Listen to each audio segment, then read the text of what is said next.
FIFA thought China would pay anything for the World Cup. They were wrong. They asked for 300 million US dollars, China paid 60 million, an 80% cut, and somehow, FIFA still had to say yes. This is not just a negotiation. This may be the first real sign that the World Cup is no longer as valuable as everyone thought.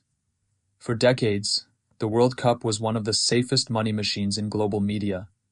Broadcasters fought for it. Advertisers chased it. Streaming platforms burned billions for sports rights. But now, that machine is breaking, and China may have just exposed it. Because the real question is not like, why did China get such a low price? The real question is, why did FIFA lose the power to say no? That is much more important. Because behind this 60 million US dollar deal is a much bigger story. Shrinking attention spans. Falling advertising returns. A younger generation that no longer watches sports the old way. And a global media industry realizing something terrifying. Big audience no longer automatically means big money. So today, let's break down why FIFA's 2026 World Cup rights deal with China matters. Why China managed to cut the price by more than 80%. Why advertisers are getting nervous. Why young people may be quietly destroying the old sports broadcasting model. And why this deal may mark the beginning of the end for the global sports media bubble. First, let's understand what FIFA wanted. At the beginning of negotiations, FIFA reported they wanted between 250 million and 300 million US dollar from the Chinese market. That number was not random. FIFA believed the 2026 World Cup would be the biggest tournament in history. For the first time ever, the World Cup expands from 64 matches to 104 matches. More games, more broadcast hours, more advertising slots, more commercial inventory. In FIFA's mind, the logic was simple. More matches should mean more money. But China looked at the exact same tournament and came to the opposite conclusion. China's logic was also simple. More matches do not automatically mean more value. And honestly, China may be right, because most people do not watch the World Cup equally. They watch the big games, the knockout rounds, the penalties, the finals, the superstars, the drama, the national emotion, but random group stage matches, especially one-sided games at 4 a.m. That is a completely different product, and this is where FIFA's problem begins, because 2026 is not just a bigger World Cup, it is also a more difficult World Cup to monetize. The biggest problem is time. The 2026 World Cup will be hosted in the United States, Canada, and Mexico. For Chinese audiences, that means many matches will air between 2 a.m. and 10 a.m. Beijing time. That sounds like a scheduling issue, but financially, it is much more serious, because the World Cup business is not only built on football, it is built on consumption. Beer, snacks, late-night food delivery, restaurants, bars, friends watching together, brands fighting for attention. During the Qatar World Cup, the timing was much better for Asian audiences. People could watch matches at night, they could order food, they could drink, they could talk about it at work the next day. Advertisers loved that, platforms loved that, sponsors loved that. But 2026 is different. The opening match may air around 3 a.m. Beijing time. The final may also air around 3 a.m. That changes everything, because at 3 a.m. most people are asleep. They are not ordering food, they are not hanging out with friends, they are not watching ads with full attention, they are not behaving the way advertisers need them to behave. And that is the key. The audience did not disappear. It just stopped behaving the way broadcasters need it to behave. That is why the valuation changes. Because if advertisers cannot convert attention into money, then the rights are not worth the old price. This is the part FIFA did not want to admit. The World Cup may still be huge culturally, but commercially, the old formula is weakening. And the time zone is only the first problem. The second problem is even bigger. Young people are changing the entire sports industry. Previous generations were willing to sit in front of a television for 90 minutes. They watched the full match. They watched the halftime show. They watched the ads. They stayed inside the broadcast system. But today, a lot of younger viewers do not consume sports that way anymore. They watch 15-second goals, 30-second controversial referee decisions, 1-minute highlight edits, TikTok reactions, Douyin clips, YouTube shorts, memes, AI summaries, creator commentary. Some people can follow an entire match without actually watching the match. That is a huge problem for FIFA, because FIFA sells the full event, but the internet breaks the event into fragments, and fragments are much harder to monetize. This is the hidden crisis of modern sports media. The audience is still interested, but the attention has been shattered. The old game was simple: buy expensive sports rights, get massive traffic, sell ads, make money. But that machine is breaking. Traffic may still exist. Profit does not always follow. And if younger audiences no longer watch full live matches, then who will keep paying massive broadcast fees? That is the terrifying question. For decades, everyone believed live sports were unbeatable. But now, even live sports are fighting against algorithms, against infinite scrolling, against gaming, against streaming, against creators, against AI-generated feeds, and for the first time, even the World Cup may not fully own attention anymore. Now let's talk about why China had so much leverage. In many countries, FIFA can force companies into a bidding war. One broadcaster bids, another platform bids higher, then a streaming company enters, prices explode. That is usually how sports rights become expensive, but China's market structure is different. China Media Group, or CMG, has exclusive negotiation power for major international sports events. That means FIFA could not easily play Tencent, Douyin, and other platforms against each other. No bidding war, no panic buying, no platform burning money just to block competitors. That changed the entire negotiation. And this is where China's real advantage came from. Because a few years ago, Chinese internet platforms were much more aggressive. They were willing to spend huge amounts of money on sports rights. Traffic was everything. Profitability came later. But that era is ending. Platforms are no longer as reckless. They have learned a painful lesson. Expensive content does not automatically create profit, especially when advertising is weak, especially when users are fragmented, especially when people can watch the best moments for free on short video platforms. So this time, China did not negotiate like a desperate buyer.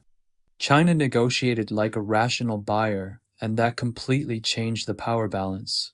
FIFA wanted to price China as a premium market. China priced the deal based on actual commercial return. That is why the gap was so large. FIFA wanted up to 300 million US dollar. China was thinking closer to 60 to 80 million. And after months of deadlock, FIFA eventually had to move. But why did FIFA accept? Why not just walk away?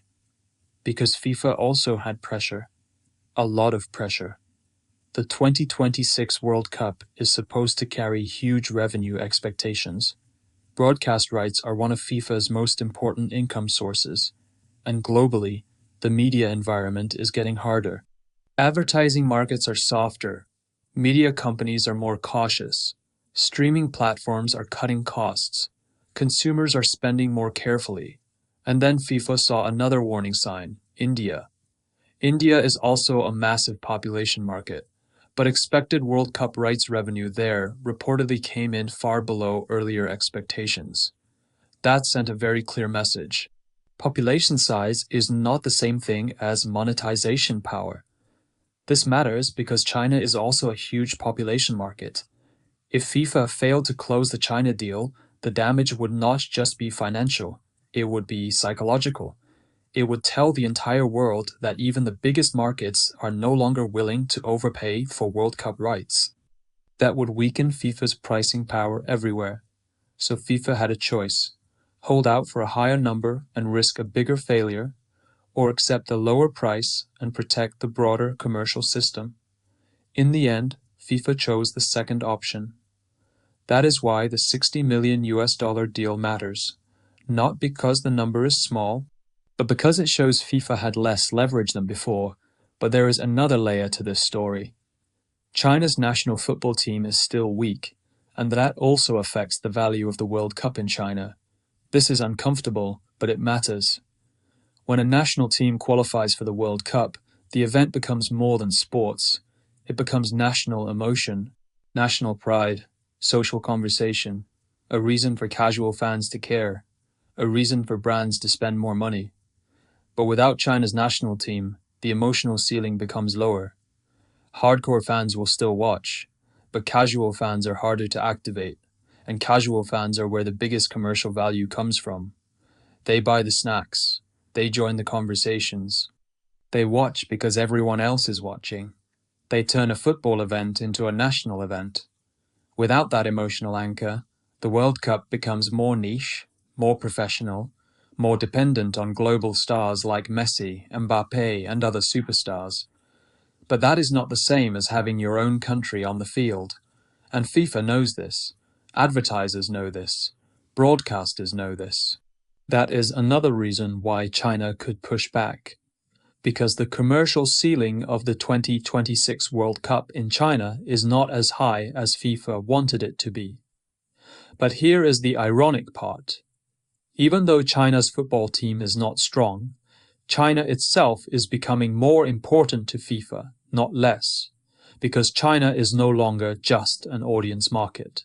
It is also a sponsor market, a manufacturing base, a technology supplier, a commercial partner. Chinese companies are deeply involved in the World Cup ecosystem. Hisense, Lenovo, Chinese sponsors, Chinese supply chains, Chinese technology.